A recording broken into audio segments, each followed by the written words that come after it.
வணக்கம்.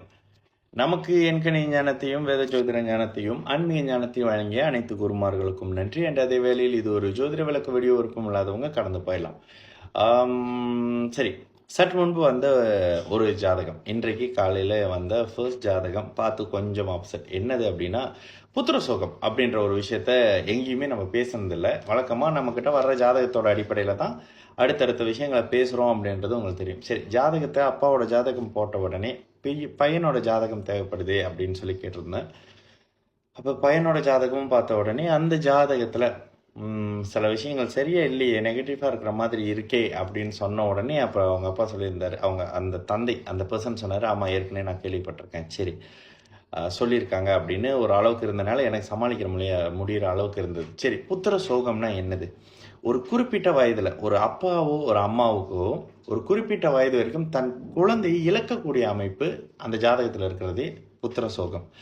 அதற்கு எந்த பாவகத்தை நீங்கள் பார்க்குறீங்க அப்படின்னா, 5ஆம் பாவகம், 5வது அதிபதி, 5வது வீடு, இதெல்லாமுமே 5வது வீட்டையே குறிக்கும். இறுதியாக புத்திரக்காரகன் குரு நம்ம ஜாதகத்தில் எந்த அமைப்பில் இருக்காரு இதையும் பார்த்துக்கணும். சரி, எப்படிங்க அதெல்லாம் நடக்கும்? 5ஆம் பாவகம் நம்மளுடைய ஒரு மனிதனுடைய ஜாதகத்துக்கு லக்னத்துக்கு 5வது பாவகம் எப்படி இருக்கிறது, அந்த 5ஆம் பாவகத்தின் அதிபதி எப்படி இருக்காரு, 5ஆம் பாவகத்தில் சனி செவ்வாய் ராகு 3 பேரும் உட்காந்துருக்காங்க, அந்த பாவகம் கெட்டு போயிடுச்சு.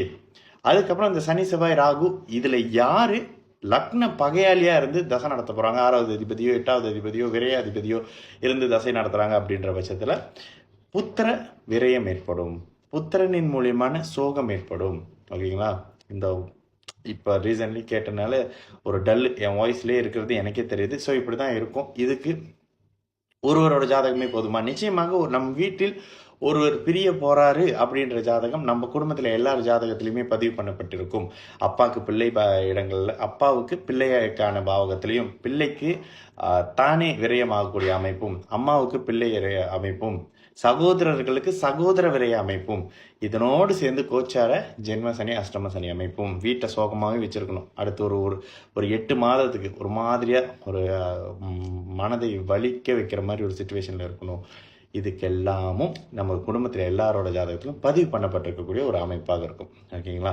ஸோ புத்திர சோகம்ன்றது பிரியக்கூடிய, அதாவது நமது குழந்தைகள் இறக்கக்கூடாத வயதில் இறக்குறது. ஓகேங்களா? நீண்ட ஆயுள், ஒரு தாய் தந்தை பார்க்கக்கூடாத ஒரு விஷயம் என்னது, தனது பிள்ளை இறக்கக்கூடிய ஒரு அமைப்பு. இந்த சோகம், இந்த அமைப்பு ஒருவருடைய ஜாதகத்தில் 5ஆம் பாவகம் முழுமையாக கெட்டு, லக்னாதிபதி கெட்டு, 5ஆம் பாவகாதிபதி கெட்டு, குருவும் கெட்டிருக்கக்கூடிய அமைப்புல அந்த பாவ கிரகங்களின் தசையின் அடிப்படையில் இந்த விஷயம் ஜென்ம சனி 7.5 சனி அமைப்புல, அஷ்டம சனி அமைப்புல நிச்சயம்